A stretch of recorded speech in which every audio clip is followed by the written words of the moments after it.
It's Friday morning. Let's get yourself some time. We're heading up to Camelback. Got Dan and Janet. Hey, there they are.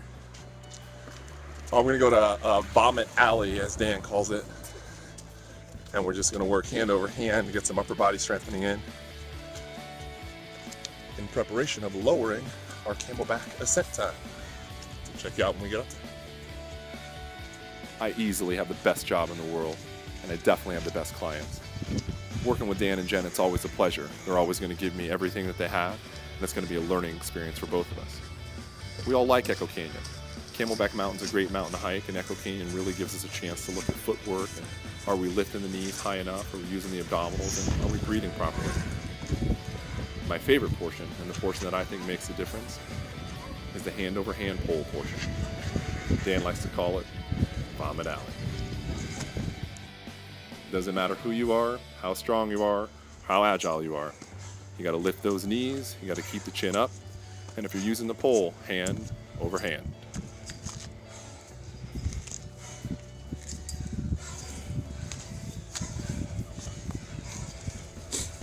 Make the turnaround at the top. Jump on it. The brake's at the bottom.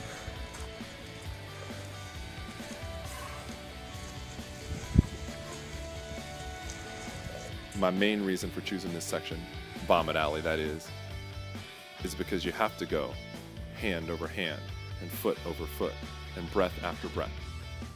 It creates what's known as peripheral heart action, or the activity necessary for your metabolism to move large amounts of blood from one set of extremities to the other, in this case, from the legs, as we were just trudging upstairs, into the upper body, as you try to use your hands to pull yourself up to the top of the mountain. Coming back down is the exact same thing in reverse. As you inhale, just drop the hip all the way to the rear, let the lungs fill, and slowly roll down and over the middle of the ankle, keeping the knees in front. We really focus today on exhaling and lifting up to the diaphragm and lifting up to the knee. And when the legs want to quit and the arms are just done, mindfulness. You just got to pull, and up is always the answer.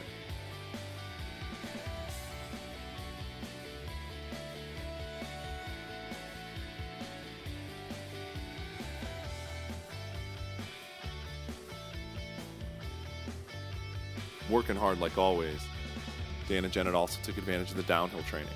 Simply by inhaling and dropping the hips to the back, you can refill the lungs with air, allowing your heart rate to drop sometimes as low as 10 beats per minute. They're great students and even harder workers. It's really a pleasure working out with them.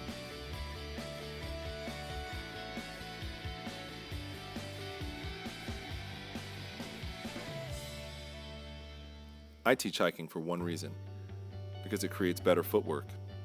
Better footwork leads to less injuries and a lot more enjoyment during exercise.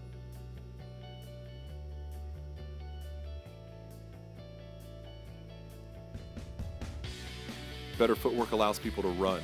It allows them to keep their knees out in front, keep the pressure off their toes, and to lift their iliopsoas into their abdominals.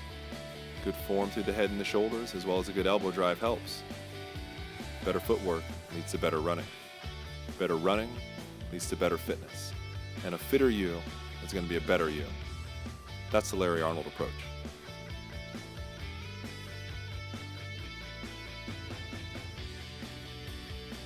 We're right here in Phoenix, 44th and Indian School, 602-956-1135. Come by and see us sometime. Larry Arnold's BODYCRAFT.